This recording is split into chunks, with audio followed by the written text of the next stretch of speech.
Hello, everyone, and welcome to the Thunder and Lightning Show. This is John, the son of Thunder, and Brett the Fog. We're always glad to have you here. Today, we're going to be Oh, talking about the worst bishops in the United States. wait a minute, John. We don't have that much time. We're going to do our top five power rankings. All right. So All we're gonna cut it down to five. I know that it was actually it was actually a little bit difficult for me to come up with my list. I mean, I didn't spend a ton of time, but I did my research, and here we are. Well, So you don't want to, slight your favorites. You know, did this guy do enough to get on the bad list? Yeah, yeah. and But this they is all did. yeah, and we'll see. I mean, if people, anyone who has their top five, drop it in the comments. I'd be interested to see how that compares to our lists. But yeah, and this is flexible. You could have one guy do something one week and another guy do something the next week, and then it would shift. But for me, mine's pretty consistent. I feel like it's been consistent for a while. So you'll see. I'll explain my way through, and it's obviously a subjective list. So my list is obviously going to be different from everyone else's, and you'll have different criteria. Now, my criteria, and then I'm going to go first, and then Brett's going to give his list, and so I'll explain my criteria kind of briefly. So I guess some of the key points for me, and this is not necessarily like there's not factual like evidence here, but it's objective is what I'm saying. There's what subjective, Yes, not objective. subjective. Yeah. Yes. Um, so the first thing is persecution of the traditional mass and sacraments. So Okay. that's like sort of the biggest thing on my list, and uh, I think people have a guess of where I'm going. But then, Well, uh, I can think of two of them off the top of my head. well, and I don't know. I think it might have some surprises. It will. I'm promising you some surprises here. Okay. Um, and then the second criteria is LMNOP, so the rainbow stuff. Yep. And I guess it just kind of goes along with Fiducia Supplicans, Amoris Laetitia, women deacons, women priests, all that stuff. So let's get started. Number five is actually got to go to my list. Archbishop John Wester of Santa Fe, New Mexico. Woo! Number five. Well, So now, John, now, he's an old family favorite for you. yes, well, but there's relatively recent information on him. Exactly. Um, it just doesn't get old. So this guy has been around the LMNOP agenda for years.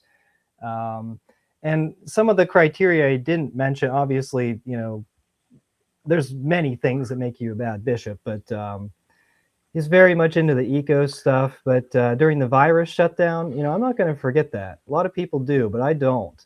He said Good. home is the holy place.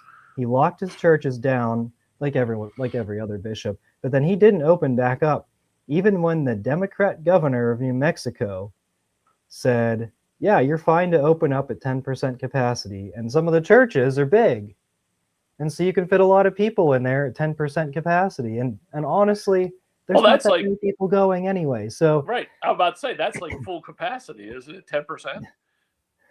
well, for some of them, I'm sure. And I mean, if you're offering several masses, several Sunday masses a day, I mean, that's more people that can come. But Right. he kept it locked down, even though the Democrat governor said, "Oh yeah, you're good," and he was like, "Well, no, we're not going to do that. Home is the holy place." Mm, And maybe yes. in his diocese it is, but uh, in his home, speaking of that, Oh, he yes. he did have a priest who quit the priesthood to marry a man, and then the priest, I guess they got a divorce or something, separation, I guess, legal separation, Well, and why do you assume that? Why do you uh, assume that? You know because what? He could be still there on the down low. We just don't. because he moved into Wester's residence. Well, gee, do you think maybe someone? I mean, I guess I'm Gee. assuming. I guess yeah. I guess I Yes, you're shouldn't assuming, assume. sir. You're assuming facts, not in evidence. But Wester's been involved, heavily involved with the Association for United States Catholic Priests. They're very much into the LNOP stuff, women's ordination. They had a lot of perv stuff at their recent conference that Michael Hitchborn covered. Stuff that I don't even talk about on my channel because it's I like to keep the videos up. I don't like them to get shut down. So yeah, that's Archbishop Wester. In terms of the traditional mass, so there's really not a lot of options for the traditional mass in his archdiocese. I did actually I did talk to someone. Well, let me plug my okay. I did talk to someone just randomly. I happened to meet someone from Wester's Archdiocese one time, and she said, "Oh, he's terrible. He's the worst bishop in the United States." And so, you know what? You only rated him number 5. I rated him number 5, but you know what? Thanks to her, and I don't even think she watches this channel. So, you like in the off chance that you're watching this, thank you for your input, and I definitely took it into account. So that's all you could ask. That's and all she had, ask. Yeah, and she had very negative things to say about the traditional mass in his like about his support for the traditional mass, I guess. Right. So he's not a fan. No, he didn't outright ban it. I think there's an FSSP. The FSSP covers mass in his diocese, so archdiocese. So you know, a lot of bishops don't kick out the FSSP, but you can still antagonize people very badly. Okay. Yes. So the next one, number 4, Archbishop Weisenberger of Detroit. Wait a minute! Whoa! Hold everything. He only rates number 4. Yes, and I have good reasons. I have good reasons for the rest of the list. The judges are consulting now. Make your case. Only 4. Well, I mean, I don't have anything good to say about him. Well, I knew that. He's on the bad list. No, but he's not done. That's true. He's still a new archbishop, and honestly, like he came into Detroit guns blazing, and he crushed the masses. He crushed a lot of the masses. There were 30 diocesan masses, and he reduced it to 4, or at least I think 3 diocesan masses, 1 institute. Three churches that offer the traditional mass and 1 institute church, 3 diocesan. So 4 total, but there's 4 total, which is more than some of the other ones. So yeah, but that was the Archdiocese of Detroit, which was fat with Latin masses. Yes. And had a very trad-friendly seminary, and I'm sure you'll get to that. Yeah, that's kind of another big thing. He went into the seminary and got rid of 3 of the professors that were moderates, like including the high-profile Ralph Martin. Yeah, Ralph Martin. The 2 other guys were pretty renowned. I don't know if you want to call them theologians, but seminary professors. I think both of them wrote books, or at least published a bunch of articles. So I mean, they had some pretty good reputations as well. So, but I don't know. He's taken a decent diocese, and for all intents and purposes, Vigneron was okay. Yes, like he kept the masses, and I know that Michael Voris would disagree, but well, that's because he went after Voris's mass at the Grotto. He went specifically after that one, and really trashed that guy. I don't know what he did to get on the list, but he got on the list. And boy, well, he probably criticized Vigneron. Oh no! It was his vicar general was really nasty. I can't remember the guy's name, but he was the hatchet man. Well, I don't know. But Maybe he's yeah, he got Weisenberger's. on somebody's list. You're right about that. Maybe he's Weisenberger's guy too. But Probably. who really knows? But I don't know that there's a lot of other things to say about Oh, wait a minute. Weisenberger. Who really knows? Well, there's someone in the Archdiocese of Detroit that knows everything. And, Yes. feel free to reach out to the John Son of Thunder show at any time if you want to take your story public. Because Yeah. this is kind of a test run. We don't have a huge audience, but we're out there. You could just see if it'll fly. Just a little helpful advice for all those closet trads suffering up in Detroit. Yeah. Well, that's an open invitation for anyone. Let's see what. Okay, so one of the commenters, I don't know, is this the name? Yes. Yep. Bugarin? Yep, that's him. Thank you. Okay. I honestly haven't really followed Nobody Church has. Militant enough to even Oh, know well, that. that's when it was a live story back then. And now it's just, Yeah. with Vigneron gone and Weisenheimer just laying waste up there, Yeah, I don't know. That's old news now. And he's also into the LMNOP stuff. He, in Tucson, Arizona, which was definitely a Francis move. You go from the south, the furthest diocese south, along the border to the furthest diocese north. Now wait a minute. Let's not give Francis all the credit. Who was his prefect for bishops? Prevost. Oh, that would be, thank you. Indeed it was. Yeah, which actually he may Pope Leo might be eligible for this list. He didn't make my list, but I mean, he is an active bishop. I didn't talk about the criteria either. You have to be an active bishop. Well, I figured you were keeping it to bishops, but if a cardinal sneaks in, Oh, there's cardinals too. Yeah, and they're coming up. In fact, let's see. Yes, that's number 3. Are we done with Weisenberger? Oh, if only we were. But yes, he well, let's talk about how many. Yeah, he went down to 4 masses. He got rid of some of the most prominent people in the seminary because they weren't progressive enough. He's a nasty piece of business. Yeah, I'd say we're done with him. Sure. Well, and then at Tucson, I think he had like 5 or 6 like LMNOP friendly parishes on New Ways Ministries website, so which is more than most. And that was like that's a small diocese. I mean, there's right. It's just the city and that's it, and desert. So that's pretty bad. And for the record, I guess.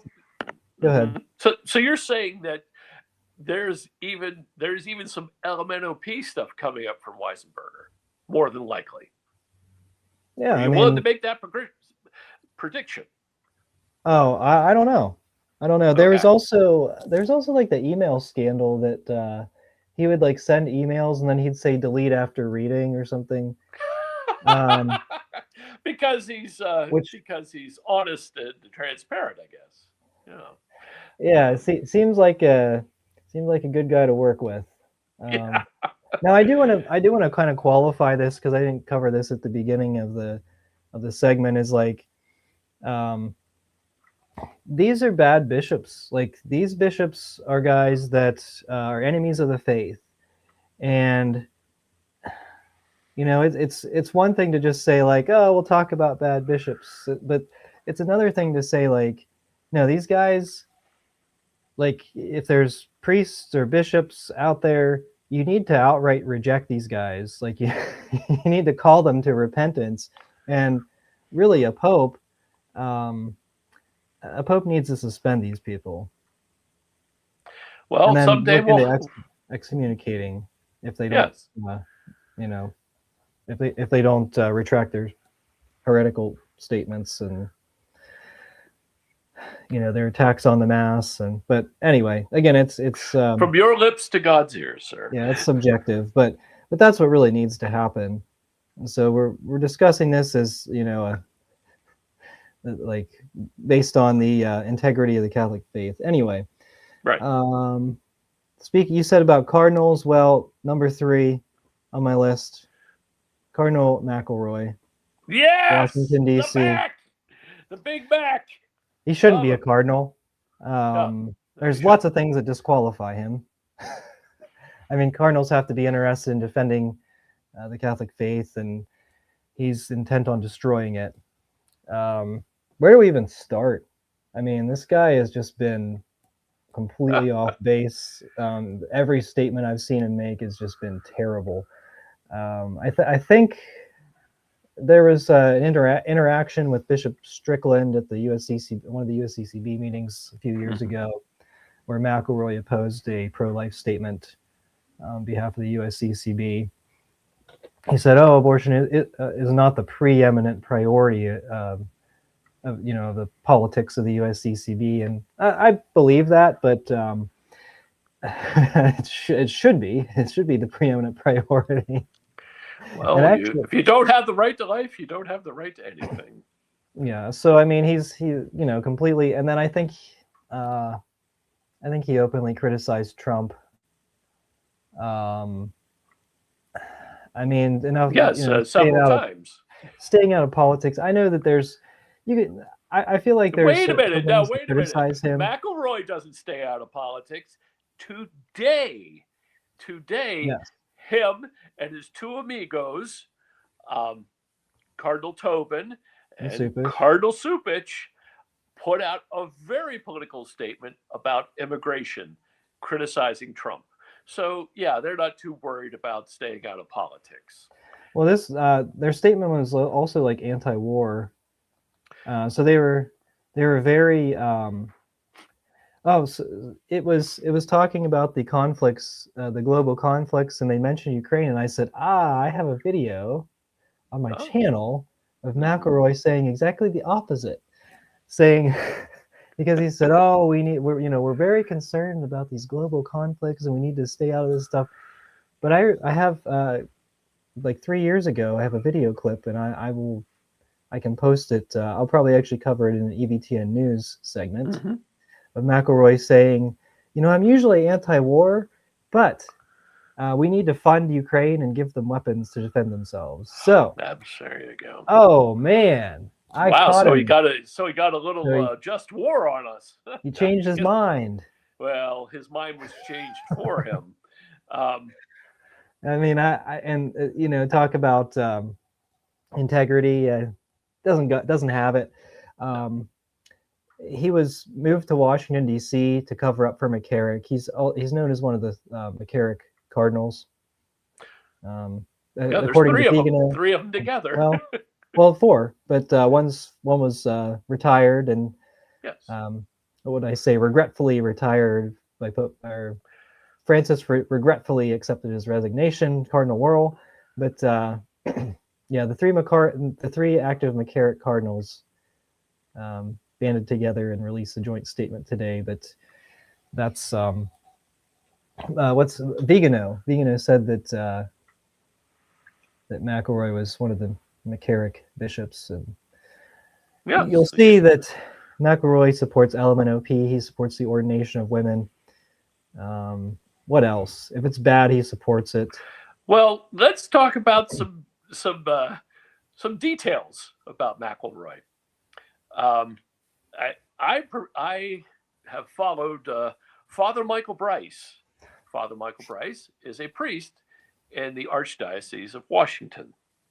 And he was there under Gregory, and of course he's there under McElroy. And Father Bryce is not he's not a man who is gentle. If he thinks something's wrong, he screams, at least rhetorically speaking. So he got, and this is in November. This is in late October. He got a letter from McElroy saying, "Oh, my dear brother in Christ, Father Breeze, you are way too difficult to get along with. You're very unreasonable, and therefore I'm going to continue to pursue the laization that Cardinal Gregory pursued. And you can consider yourself, on borrowed time." Sincerely in Christ, Cardinal McElroy. So Father Breeze, who has a Substack, said he took a picture of the letter, published it, and said, okay. So then he privately asked for a meeting with Cardinal McElroy. And Cardinal McElroy refused to give him a meeting. He said, okay, you refused to give me a meeting in private. Therefore, I'm publishing an open letter. And it said, you, sir, are a homosexual. And I will tell you that you had sex with your Archbishop Quinn. You had and then he named two other people who he didn't name them by name, but he said, if you look at the picture here, it's this guy and it's that guy. And it said, now, this would have all stayed private, but you wouldn't meet with me in private, so now it's public. 3 days after that letter was published, Cardinal McElroy suddenly came down with cancer. He said, oh, I've got cancer, and I have to step back and receive surgery, which he did. And then about a month passed, and he was miraculously cured. Thank Deo gratias. So there's a lot going on with McElroy, and none of it's honest. Yes, and the fact that that's just one detail. So he really deserves his bronze medal for being a bad bishop. Yeah, and he could easily be number one, but well, he could be number one, but you know what? He's still young in the office. He might grow into it. He also did crush diocesan masses in San Diego. I think there was an FSSP church there, so he just decided to crush the diocesan ones and just kind of get them out of the way, because obviously they're a threat to his theology. Yes. Wouldn't want to threaten the man's theology. No. He's very much into the LMNOP stuff. Very much. I'm sure there's a lot more to say about him, but just unfit for bishop. And whenever Francis promoted him to a cardinal, and when Francis moved him to Washington, D.C., really wasn't surprised. That's a pretty big move, San Diego to D.C. Pretty long flight. Wait a minute. Who was the dicastery? Who ran the dicastery for bishops when McElroy was made cardinal and moved to D.C.? Who was that?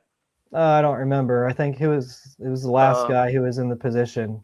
Yes. Prevost. Yes, Prevost. Okay, got it. Okay. All right. I was confused for a second. So, moving on to the silver medal. Yeah, number 2 from Lexington, Kentucky, Bishop Stowe. Oh man, I was going to put. You took one of mine. You took the Stowe. Yes, he does not get the credit he deserves, and this is he kind of sneaks into this. But you've got this handle. Yeah, I know you do. He hasn't done well. He hasn't. He's kind of kept a little bit of a low profile recently.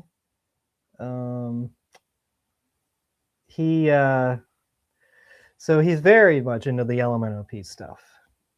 Very much. He's out loud and proud. Yeah. Although he doesn't say whether he is a personal practitioner, but he's very loud and proud about LMNOP. He's an ally. Yes. Yes, a homosexualist. Yes. So he works very closely with Association for United States Catholic Priests. He works very closely with New Ways Ministry. I think he was one of the two. I think it was only Stowe and Wester who have been bishops that have been associated with New Ways Ministry. So let me ask you. There might be a few more, but is Wester a conventual Franciscan? No. Okay. No, it's only Stowe, Martin, and I think there's another one. Hartmeyer, I guess it is, the guy in Atlanta. Yes, Atlanta, yes. And then Callahan in Wisconsin, who's now retired. Yes. He is as well, but that's it. That's the only those four. That's four too many. Franciscan bishops. and they're all very questionable. Yes. Let's see, where else do we go with Stowe? I did find some information. He did. Well, wait a minute. You got to. You can't. He's the only guy who has a trans in his, who is serving under him, even as a diocesan hermit. Yeah, it's a woman. Christian. Yeah. Yeah, a woman who pretends she to be a calls man. herself Christian instead of Christine. Yes. It's pretty atrocious. She has facial hair, so it's pretty disgusting. Yeah. But then he let it speak at different faith events, and Christine Matson, that's who it is, and she pretends she's a male, and he goes right along with it because Christian. Yes. Christian. Yeah. So yeah, he has that. He also crushed masses. Well, wait a minute. That was something even Francis was against. He does whatever he wants. He is a total. I mean, we throw the H word around quite a bit, but you cannot get any more heretical than what Stowe does just by getting up in the morning and not stripping that man, that woman, whatever it is, of its diocesan hermit status. That is straight up blasphemy. That's straight up heresy. And he needs to answer for it. And he will someday, if not in this life, then in the next. Yeah, I mean, he's fairly young, so we could have a different pope who would, remove him or suspend him, or do what or pick up a phone and say, hey, this woman needs to go. We don't care if she sits in her house and plays at hermit or hermitess, but as long as she plays at hermitess, and we'll just leave it at that. And this is something that should be handled with a phone call, but it's not handled at all. Well, he endorses it. Yeah, exactly. That's what I mean. It should be a phone call. It's like, this needs to end, and it's not. Yeah, so honestly, I'm a little bit surprised that Stowe didn't receive a promotion under Francis, and that's why he's only number 2. You did say that. You have said that many times. Well, I think Francis died too soon for Mr. Stowe, or Bishop Stowe. Yeah, I don't know. I'm very, very much surprised, but under Leo, I don't know how successful he'll be, because I think Leo likes the quiet modernists, not he likes the quiet moderates. He likes the down, and he likes the homos down low. He's not an in-your-face guy about anything. So, as a matter of fact, he's a sneak. For example, the three amigos, McElroy, Tobin, and Supich, they did that anti-war, anti-Trump statement, and that's what it is.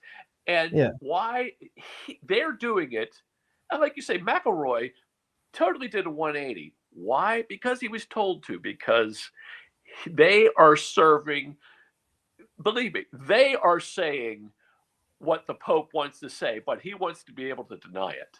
So they're speaking for the Pope, and he's telling them that. Trust me, he's telling them that. But meanwhile, he's like, "Oh, I love everybody," because he's a sneak. He's not at all like Francis. Francis was like in your face, and and just he had brio. He had brio. He had balls. This guy, he's a sneak. Yeah, and Stowe is very much like Francis, although he's even he's even more heretical. Yes, because Francis condemned what he called gender theory, which is a very neutral statement, but he condemned it roundly and many times during his papacy. And Stowe must have been out getting the paper when those statements were made. Yeah, Stowe doesn't. He openly supports it. Okay, and the reason why he's not higher is because it's he's in a small diocese, and if he were like an archbishop, he would. I mean, a little bit. I was wondering if things continued, I wondered if he'd be promoted to cardinal, because that's. I mean, when McElroy was named a cardinal, the next logical step would be Stowe.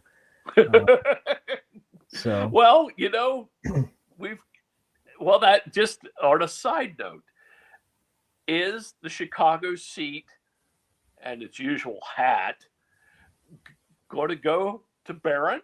No, Okay. Okay, definitely that not. was okay. Definitely So not. And he's actually going to. He'll come up later. No. Yeah, we'll have a quick discussion on that later. So Okay. keep that in mind. I will. So we moving on to Yes, number one. I'm think we all completely know who number convinced of one that. is. All right, number one, the We know big who it is. gold medal. Let me say it. Let me say it. Well, Bishop Martin of the Diocese of Charlotte. No? No. Oh! No, Okay. it is. No, it's the for me, and again, I say continuity. Oh, that's fine. It's Cardinal Cupich. Woo-hoo! All right. And because I went heavy on the traditional mass. Yes. There's only one bishop in the entire United States that has outright banned, suspended the faculties for traditional mass religious order. Yep. The Institute of Christ the King. Yep. There are bishops who have pushed out the FSSP or Institute in other dioceses, but I think they did that. One of them did it in California. It was really weird, a really weird arrangement, but he replaced them with diocesan priests. That was Barber up in Oakland. Yeah, that was Barber up in Oakland. It was a weird situation, but he continued the mass, so he didn't crush it. Right. I think that was a pissing contest. I think that was a pissing contest. I think there was like some personal headbutting, I think is what did that. But Cupich outright suspended the faculties of the Institute of Christ the King several years ago. And again, this is something like the virus shutdowns, people don't remember. But there are people in Chicago who went to the Institute of Christ the King, and now they don't because they can't.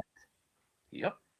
So I mean, well, they can't even get a Latin mass every week because they shut down one of the masses at St. John Cantius.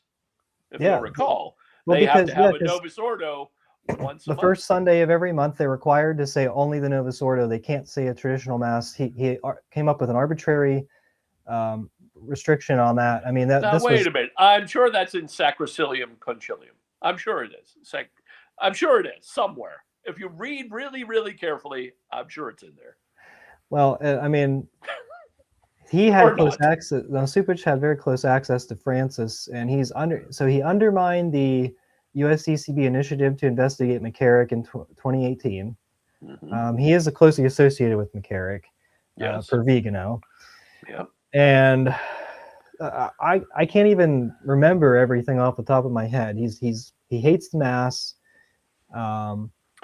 He's into LMNOP stuff. He wrote an endorsement for Father James Martin's book. Yep. Not the Barron book, not the one that Barron gave the endorsement for, but the LMNOP book. Right. I don't even know. Now, here's one thing you forget. He has the world record for the fastest Corpus Christi procession. Yeah. Although he invented. I don't know if I want to give him that much credit, but I feel like the first time I ever heard the term communion procession was when Cupich came up with it. I think someone else did come up with it, but he kind of popularized it amongst the crappy bishops in the United States, because then a lot of them picked up on it and said, "Oh, the communion procession is a procession." Like, no, it's not. Like, no, it's not. It's a bunch of people standing in line. Yeah, it's just like to get their participation cookie. Yeah, I mean, and they just don't want people kneeling for communion, but they don't want to outright ban it because then the Vatican's going to come down on them and say, actually, you really can't ban it, even though we don't like it either. But they don't want people kneeling for communion. So yeah, Cupich, I feel like his resume speaks for itself. Worst bishop in the United States, very easily, and I don't think he's going to relinquish that title until he's retired. Well, and let's remember, Pope Leo went out and made a big production about, you need to turn in that resignation at 75, and you cannot be surprised if it's going to be accepted immediately, because 75 is 75. And that goes for Cardinals too, except of course, if you're Cupich. Yeah, Cupich is 76. Now, he's 76. Yeah. Dolan just turned 75, and he was replaced very quickly. So I mean, Supich, he's got the inside with Leo. He's from Chicago, and Leo's from Chicago, and Yeah. And Supich. I Bernadette's don't. from Chicago, and Yeah, yeah, LMNOP network is very strong. I don't know that I and really need to Father elaborate. Flager is from Chicago, and Yeah, I don't know that I really need to elaborate anymore on Supich. I mean, look it up. It's his. In fact, even on my channel, there's lots of video clips of him saying the most anti-Catholic things you can imagine. So well, right, that's what he um, does. yeah, so you'll notice that one of the bishops wasn't on the list, and but before we get to him, I I'll bet he makes your list somewhere. Yeah, yeah. So when you get to him on your list, I'll explain why he wasn't on my list. Okay. So All right. I think with that, I'm going to turn it over to Brett. And Okay. There so many choices, so many choices. Um, okay, let me just ruin it for you. Martin is my number one. Okay, let me okay, just ruin that for you right now. all right. Okay, let's get to number 5 to a newcomer. He's from the Diocese of Joliet. Yes, he's soon to be the Archbishop of New York, Ronald Hicks. Oh wow, okay. Yes. Well, first of all, hi there.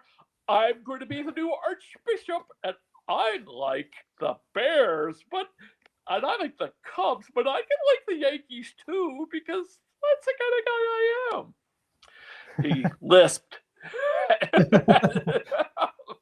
So anyone who is anyone who is used to the avuncular but very definitely male Dolan, uh, that was a little shock to everybody. It's like, lisping Joe here, okay. And then really quickly we found out 2 things. The first thing is he had a chancellor, as anybody in the Diocese of Joliet, they all have chancellors. His chancellor was number 1. He was not a cleric, he was a layman. Second, he was as gay as the day is long. And he didn't resign, he simply disappeared a few months ago before anyone was named cardinal of anything. He just simply disappeared, and then he reappeared at his gay wedding. It's like, I'm getting married to a boy. And that's great. And that's Jake, because who went to the marriage? But Hicks's vicar general. Hey, it's all, we're all happy, we're all gay all the time. I'm sure Hicks knew nothing about it, and I'm sure he didn't. I'm sure he knew nothing about his vicar general going, and right, he doesn't know anything about anything, and and he's and who was so happy when Hicks was named? Why? Father James Martin S.J., of course, because he knows it's let the business good as times usual. roll. Yeah, business as usual. Let me put out my autobiography, work in progress. So all these things came out, and then we just stopped hearing about Hicks entirely. But keep your eye on him. I'm looking for him to rise. I'm looking for him to be a bad bishop. Now, say what you always say about when I mention Hicks. He's so trad because... he's so trad because he tolerated the FSSP in his diocese. See? Exactly. Which would make him a lot like Dolan. He tolerates, a few Latin masses here and there. By the way, he's still the Archbishop of New York for, 5 more minutes and a cup of coffee. But he's already started his retirement tour. It was just reported today that he's put out a series of videos urging those Catholic folks to do things like, now he couldn't do this when he was actually in charge of anything, but now he says things like, folks, if you're a Catholic, you may want to consider having a crucifix in your house. You may want to consider not running your gums during Mass. You may consider starting the day with prayer and ending the day with prayer. Where was all this for all the times he was taking pictures with the Rockettes, eating off of other people's plates, and meeting with the Jews? And of course, we forget who is the guy that he ditched? Father Rutler. Oh yeah, remember how he vigorously defended Father Rutler's rights? No, he didn't. Uh, so so he's already he's already he see Dolan he's a smart guy, and he knows where the bread is buttered. It's on the trad side of the bread. So already he's trying to work some trad credit so that when he's out of the house, kicked out, making only, hundreds of thousands of dollars a year instead of, whatever they're used to, that he can, he can hit the rubber chicken circuit and say yay for the Latin Mass and get paid. So I think it's, cowardice. He's a big, fat, overeating coward. That's Now just me. Is Dolan your number 4 then? He is number 4, indeed. Okay. He is number 4. So. Now, I do want to say, Anthony from Avoiding Babylon did say that Cardinal Dolan, there we go. Cardinal Dolan did show up to his diocesan Latin Mass and do alt-right confirmations. Good. So, well, as I said, he's just that guy who he is what I like to think of as an all are welcome bishop. He's not going, and it's a big, diverse diocese. In that sense, he's the opposite of Cupich, who's like hunts down the Latin Mass, yes. Openly attacks, yeah. And openly attacks it, whereas Dolan's like,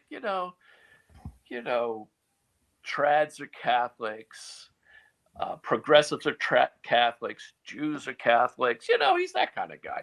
Well, I guess Cupich also doesn't have Father James Martin in his diocese. He doesn't have Father Brian Massengale, who's openly LMNOP.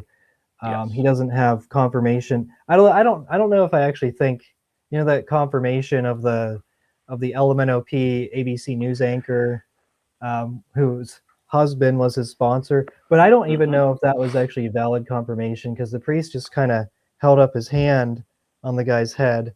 I don't know that it didn't look like it didn't look valid. It didn't look like that was actually confirmation. It looked like he was just blessing him with it. Yes. Not to mention, and Dolan gets some credit here because it wasn't Easter. And to confirm somebody as a priest, you have to get the direct permission of your bishop. You have to. It just, they have auxiliary bishops, I'm sure, that he could apply to. But it's still, the buck stops with Dolan.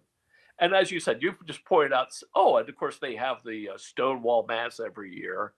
So, yeah, Dolan doesn't get enough credit, certainly on the LMNOP side. He does decent things here and there, but, he's still number 4. Now, I think, going to ask. Yeah, yes. After retirement, I mean, he won't be eligible for the list, but I think after retirement, he may say some Catholic things. So I have, he may actually not be as bad as he is now after retirement. Right. I think you're right. I think that's exactly correct. Number 3, and here's a sleeper choice. Burbidge of the Diocese of Arlington, Virginia. Now, anyone who knows anything about the Diocese of Arlington, Virginia, is it's a really strong trad diocese. Well, it was. Exactly. It was until, part of the Francis plan, this goes back a little bit, part of the Francis plan was to go after the trad diocese. And while Francis was around, they went after Arlington, And now that Leo's there, of course, they've gone after Detroit. So, oh, by the way, look out Paprocki in Springfield, Illinois. Just saying. Uh, just saying. So, he had, oh gosh, I think there were at least 16 Latin masses in his diocese, and a very conservative diocese otherwise, and it still is, but he got rid of almost all the Latin masses, and he put them in terrible places. He put them in tiny little churches. He put them in gymnasiums. I attended one of his gymnasium Latin masses, and it was ridiculous. It was a beautiful church. We weren't even in the basement of the church. We were in the cafetorium, and we didn't even have kneelers. We had like pads on the floor. The place probably held 90 people, but 150 went to communion because there were 60 people waiting outside to get in. Oh. And this is Mr. Trad. This is Burbage. Oh, he's Mr. Trad. He's the pro-life guy. Well, this turn in the USCCB. He's fake. He shivved all his bishops, his priests in the back. He shivved his trads in the back. Doesn't care. Just how it is. Get over it. Because he wants to climb that greasy pole. And then, of course, it changed with Leo. So I'm sure he's going to adjust his sails now that Leo's in charge. I have two things on him. So the first thing is not only was the Latin Masses cut down, but all the old rite sacraments are banned. Of course. And then, and of course, you could invite a traditional order in, but he didn't. And exactly. There used to be, not even, whenever I started following a lot of this stuff, I think it was around 2018 or so. Well, yeah, it was 2018. But when I started getting into this stuff, there were a few dioceses in the United States that only allowed boys to serve as altar boys. That was one of them. And now I think there were two dioceses, and one of them was Arlington, and now there's one, and that one is Lincoln, Nebraska. So I think he allowed altar girls. So okay, let's see. Okay, I think I'm just kind of spitballing. Yeah, I think you're right.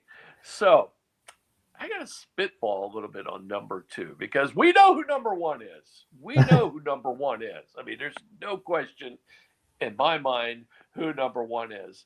But number 2, who's the second worst bishop in the United States? I could use a little help. I could use a little input here. Are there any comments? Does anyone have any suggestions?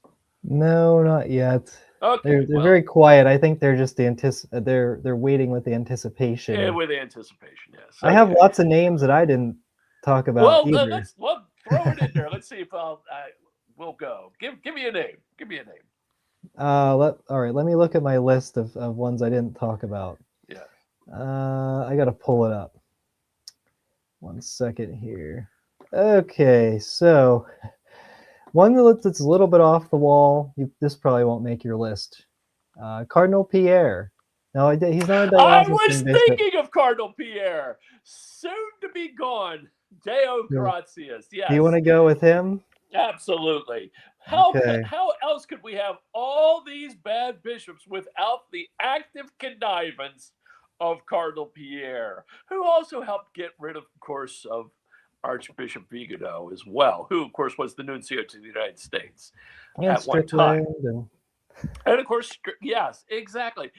Oh, almost forgot. Number 2.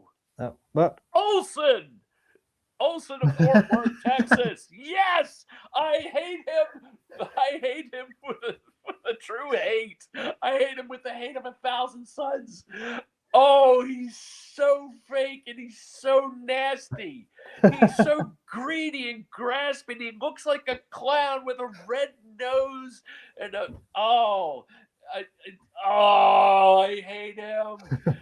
I hate him when he's in his fake Indian makeup with the dot on the forehead. I hate him when he goes after when he goes after crippled Carmelite nuns. Oh, what a horrible human being! A disgrace to the episcopate. Oh, hate him a lot. Oh yes, and he's replacing the actual Carmelites who were driven from under the under protection of Olson, and they're actually under fillet of the Society of St. Pius X, where they can actually celebrate the traditional Latin Mass and and actually elect their own Mother Superior, which is what every Carmelite monastery in the world does. Except, of course, when Olson's in charge, he's like, "Oh, I'm bringing in Mother Superior hoo-ha that you don't even know who she is, but she's my woman." So there you go. Yeah. No. That's kind of weird. He's such a creep. I mean, he's physically creepy. He's greedy because he wants that. It's 50 acres of beautiful riverside property that is worth millions of dollars. It's very developable. Yeah, he wants it, and he's going to have it now. What's that? He's a loose cannon. He is a loose cannon. He kind of reminds me of a little bit of Sticka. Yes, very much so. Yeah. Yes. Well, thank you for bringing that name up. Thank you. Well, I didn't bring the name up. Yes, but thank you for reminding me of that. Because I actually have many others I'd put ahead of him. I'm sure you could. We'll get to quickly at the end. For that horrible little man who is I mean, a lot of these guys, like Dolan, like I say, I don't like Dolan. He's a number 4, but he at least, and of course he's creepy too in his own way. But some of these guys at least try to pretend to be, to have a little gravitas. But Olson's just olaginous. He's just, he gives me the creeps. He's so sanctimonious. He's so fake. You know what? He doesn't believe in transparency, but he is transparent. You can see right through this guy. He's fake. Everything about him is fake. He has consultants that tell him what to say, tell him, what the weather is. He's just fake. And he's evil too. I mean, he is evil too. So there is that. But that's I know I've stepped all over it, but we know who the number 1 bishop, bad bishop in America, coming out of nowhere, but coming on strong, Bishop Martin of the Diocese of Charlotte. Yes, you're the worst, brother. We hate you. We hate you with the heat of 1,000 suns. You are the worst, angriest, nastiest enemy of the Holy Sacrifice in America, by far. You are arbitrary, dictatorial, and you love the gay too, apparently.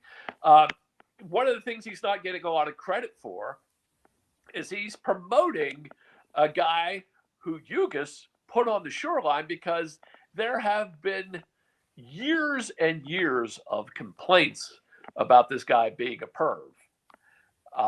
He was credibly accused. And now the only credit I will give Martin is that he wants to make him minister to retired priest, which only seems fair because, they're the ones who probably put up with him for all those years, so they can have a perv priest. Not that he's interested in old men. He seems to like young girls better. But many, many parents have complained about this guy. And he just needs to, and of course, the big thing about him was there were 4 Latin masses. He closed them. He moved them to a place in Mooresville, North Carolina, as far away from everything as he could. Do you know he wanted to move the cathedral out of Charlotte? I'm not surprised. why? It's like, and even the Vatican was like, no, it's a diocese of Charlotte. You should keep the cathedral there. Sorry. Um, you know, and then of course he has his own rules that he's just making up as he goes along about how the mass should be. So Well, the Novus on Ordo. Saturday, he had all the altar rails and all the kneelers removed from all his churches in the diocese. There was one little post on X at St. Mark's where they took down the altar rail and they moved it, like to the back of the church or something stupid like that. And the people who had bought and paid for it and dedicated it to their dead son were in the congregation crying. I looked up the name of that pastor and I published it on X because he is the public pastor of that place and he deserves the credit for doing such a terrible thing. The family should ask for the altar rails back. Oh, absolutely, they should. They should take. They shouldn't ask for it. Well, they're a gift to the church, but they should ask. They should ask for them back. Yeah. Martin. So, I think I've been over Martin's adventures many times on my news channel. Right. So I don't know that we need to repeat everything, but exactly. The reason he didn't make my list, he's a terrible bishop. Yes, but the reason he didn't make my list was because he's the best thing that has happened to the Church in the United States since McCarrick. Okay. So you think this is going to... He's the worst thing to happen to the Diocese of Charlotte, but for the rest of us, it's the best thing that could have happened. Because you get a guy like Strickland, you get 5 guys like Strickland, you get 10 guys like Strickland. They're all going to be kicked out. Yep. Martin is the only bishop who can get priests organized to oppose him in favor of the Catholic faith. He's the only guy. Cupich couldn't do it. Weisenberger couldn't do it. Maybe he will. Maybe this will inspire them. Yes. But Cupich couldn't do it. Weisenberger couldn't do it. McElroy, Stowe, no. And even Stowe, the one thing I forgot about Stowe, he did some crazy virus stuff. He bullied a priest into saying he didn't get the jab publicly. But none of these guys could get enough priests organized to resist them, to oppose them. Martin could. You're right. And so he's the best thing to happen to the United States, worst thing to happen in Charlotte. I feel bad, really bad for those people. Yeah. But for the rest of us, it's great because we see a blueprint of what we need to do, and he's probably going to be removed. Do you think so? I do. There's 31 priests that signed a letter. Yeah. Well, he's gone rogue. I tend to think so too, because under Francis they removed Hawley because he did. Yes. He was just terrible. He basically he did move every priest in the diocese, and they were like, "What?" Yeah, he was very weird because he wasn't like a jerk, but it was kind of like a strange. Like, why would you reassign? I think it was like 2/3 of the priests. It was more than half. You're right. And there were a lot of priests, and he brought in his vicar general from Canada. Yeah, it was just he just did some very strange administrative moves. I mean, and he freaked but Francis out. Kicked him out. Right, exactly. He did. Yes. So I don't. I don't see Martin surviving this unless Prevost is as bad as I say he is. No, but I don't think I think Leo probably is more in line with like some of the things that Martin does. But I don't think he likes the bad publicity. Like he hates the bad publicity. Yeah, I mean he wants everybody to love him while he does his sneaky work in the dark. Yeah, and actually a lot of bishops are like that. Like under the radar, like they'll cancel your mass and they'll say, "Oh, I'm so sorry that I was forced to cancel your mass. I had no other choice. I feel so bad for you." And they'll tell you that to your face when deep down inside they really hate the mass and they just wanted to get rid of it. It's not that deep down inside. You give these guys too much depth. You can tell exactly. It's their other face.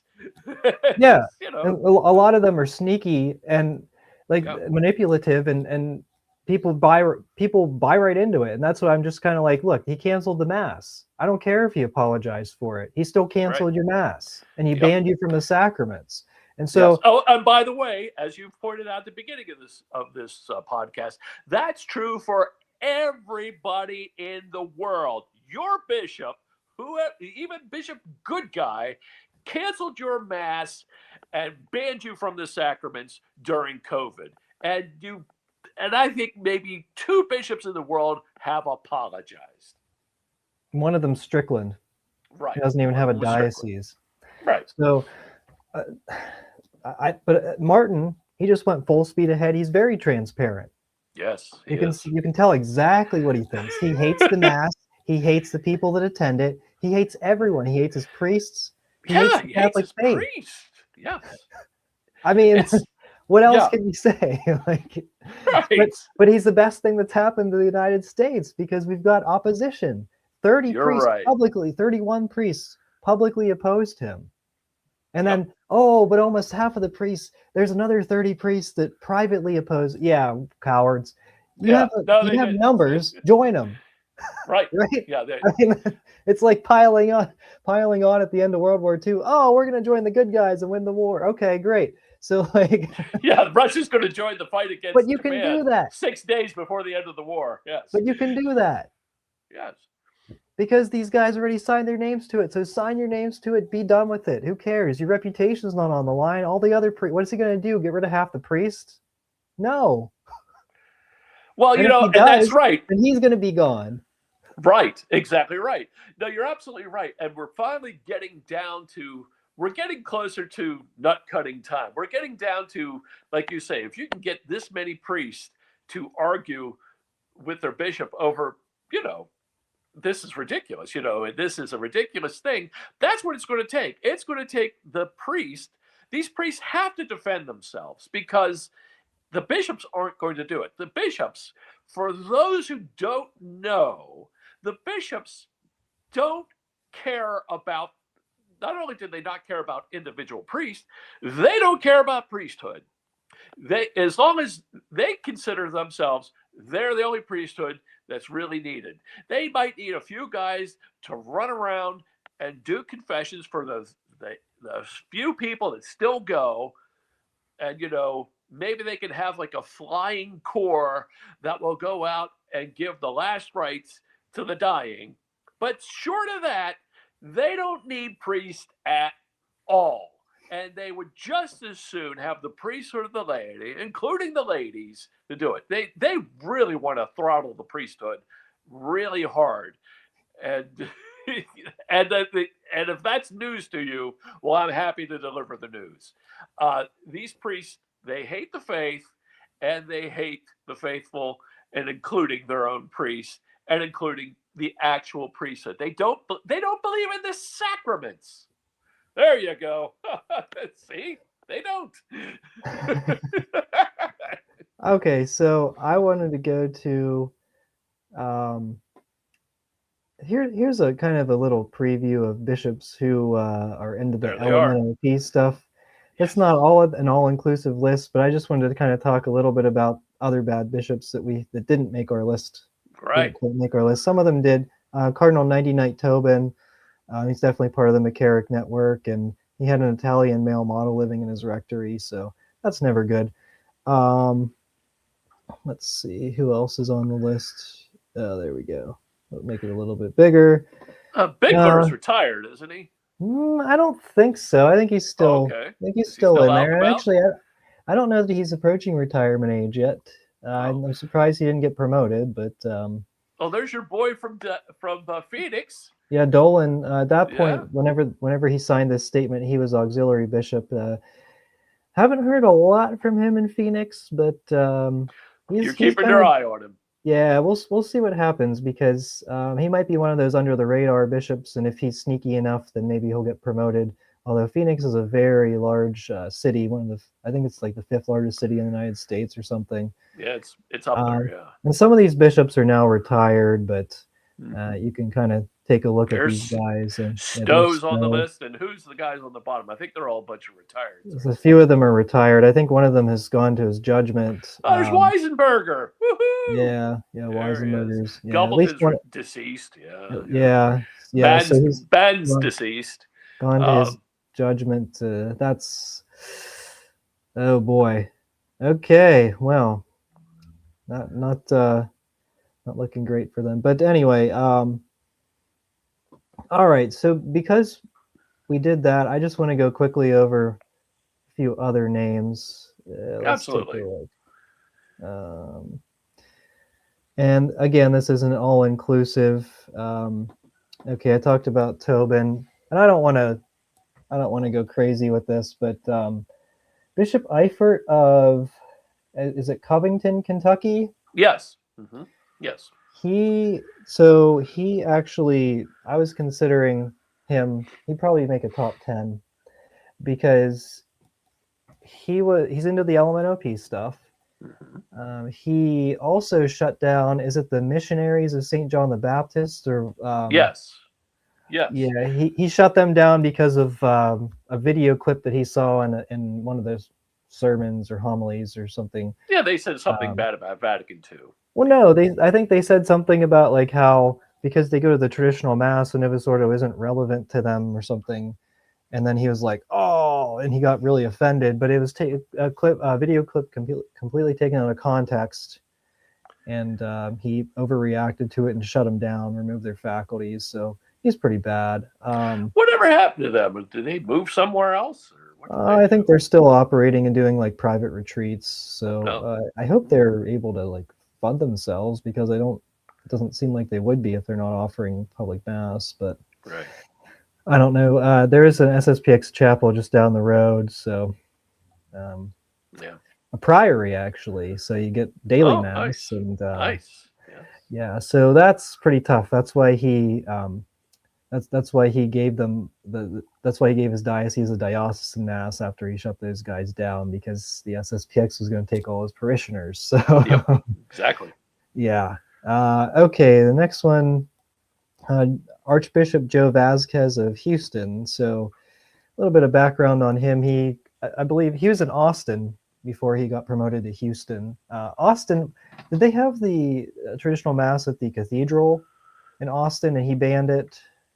Yes. I'm pretty sure that's what happened. I think that's right, yes. And then he took over as the administrator of Tyler, Texas, when Strickland was kicking. Yes. And he canceled the Latin masses. He canceled all diocesan masses there. Mm-hmm. And then a few weeks later, the George Floyd bishop was appointed, and just several months down the road, I don't even think it was several months. I think it was just a few months down the road, Vasquez was promoted to Houston. So he did the dirty work. And he got the promotion. He got the promotion. So exactly. Not working. And let me just say this. It's not Joseph, because Joseph is the name of a saint. He specifically is Joe Vasquez. I don't know what that's about, but there you go. Yeah. So, I mean, he's definitely on the radar as a mass crusher. And then someone that I've talked about, but most people haven't, Archbishop Robert Casey, Cincinnati. Yes. Yes. So he was promoted straight from auxiliary bishop to archbishop, which is never the case. Right. It never happens. Yes. I think it happened again though after him. But well, that's when Bergoglio and company, Prevost, were finding out that they had a hard time finding bishops crooked enough to accept the role. And so they had to go deep and do things like, well, we'll promote this guy a few steps up because we don't have anybody else. I mean, for the first time in forever, people are like, they're being offered the job of being a bishop and they're saying no. They're like, no, I don't think so. I think that's been going on for a while though. Yeah, but I think under Francis it became an epidemic. I mean, they're really scraping the bottom of the barrel with some of these guys. Yeah, and after 2018. After these newer, more conservative priests are coming up, that you don't have much big on the cloud mass. Yeah. they're not big on the clown mask. So, it's like the young guys, it's like, not interested in the clown mask. Not nearly as Yeah. much. Well, Casey, he has a little bit of a background in Chicago, and I am interested to see what happens. Not really, I'm not Casa really Jesus, interested, right? but He's the Casa Casa Jesus, Jesus. yeah, it was a Yes. Hispanic perv priest recruiting organization. Yeah. It got shut down because of perv stuff. Yeah. And he was the director of it for a short time, but he said, I think the Pillar ran an article like a month after I brought it to, I brought it to YouTube, and no one else picked up on the story until the Pillar. I was glad they did, because at least someone Yes. did. Absolutely. But they basically he addressed that, and he said, "Oh no, I knew nothing about it." Of course not, right? But he then got that. That's a position of trust, and he showed he can be trusted. That's part of the reason he got promoted. But then he went to Cincinnati, and the previous bishop had banned the Girl Scouts because of their LMNOP interactions and everything. And then he reinstated the partnership with the Girl Scouts, and he said, "Oh yeah, we're not gonna live. We're not gonna worry about that stuff. We don't always agree on everything." And yeah. So now, did he cancel the Ad Orientem ban that is in that diocese? Oh, the previous bishop did. He instituted an Ad Orientem ban. Archbishop Schnurr. Schnurr, yes, he did. Really? Yeah, absolutely, he did. Oh, I'm sure he did. I talked to Wes about it, as a matter of fact. Okay. Yeah, and so he did, and okay. And it's still banned, even though it's not something that's really bannable. But see Bishop Martin of Charlotte if you don't. Wow. Okay. Well, that's the liturgy is a play toy. Yes. Okay. Well, that's the end of my bad bishops list that I could come up with off the top of my head. I'm sure there's plenty more I could list, but I do want to just really quickly go over my top 5 bishops in the United States, the good ones. Oh, okay, go. Let's end on a positive note. Okay. And it was tough to come up with. A lot of them are gone. Either retired very quickly or kicked out, like Strickland. But let's just start off with something that I'm actually shocked that I'm saying right now, and it is Bishop Robert Barron. I think he's one of the top 5 best, and I have to agree with you. I'm not a big fan of Word on Fire, Muscles Barron, but much like yourself. But you know what? He's said some decent things lately. Yeah, he's really impressing me with his with the guts, I guess. He's got some guts. Well, you know what? He says, "Hey, hey, don't break into a church and invade it during the liturgy, even if it's a Protestant church." I don't agree with the religious liberty part of it, but like, hey, I mean, yeah, that's common sense. But I'm sure you're never going to hear that from Supich or any other bishop of the Catholic Church. We all care about ecumenism, except when the Protestants get stampeded. Then it's like, it's okay. But Barron, to his credit, says, I'm an ecumenist through and through. It's bad to let Christian churches be trampled by Don Lemon of all people. Yeah, but he's also been saying things. He praised Trump for the good things that Trump has done. Exactly. I mean, and he's triggering the left so badly. Like the far left Catholics, they're Catholics are just having meltdowns about Barron's every tweet that Barron sends. Yes. It's great to see. It's pretty entertaining. Is great to see. Well, let me say this about that. Part of what we're seeing is people have finally figured out that Bergoglio is indeed dead, and he can't get them anymore. And not only that, Prevost, who is a much more decent individual, maybe not a great Catholic, definitely not a great Catholic, but he's a decent fellow. And he's, he's not going to come down with a 20-pound hammer every time someone says something he doesn't like. He just isn't that guy. So he believes in Right. unity. And to have unity, you gotta let people say things like, he let Zen have basically let it go with at least one barrel about his baby synodality.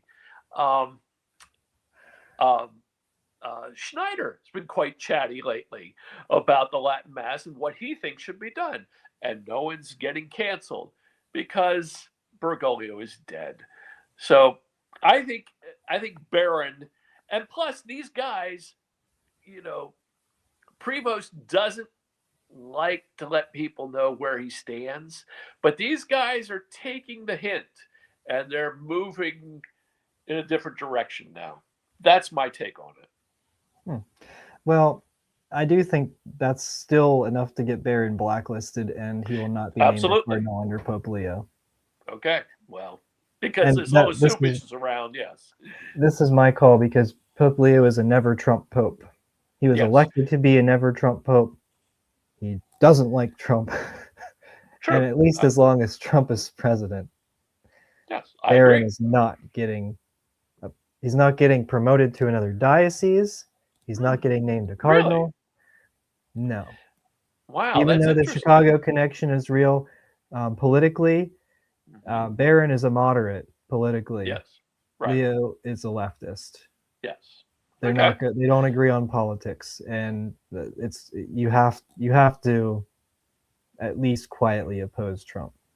Right. And okay. Barron, he's been way too open in support of Trump to get a cardinal's position. That's my take on it, and fair enough. We'll see what happens. I think it's very good. Take. I want to go with the rest of my. I'm just going to rattle them off. Rattle them off. Yeah, number 4 is Bishop Connolly of Lincoln, Nebraska, very friendly towards the traditional mass.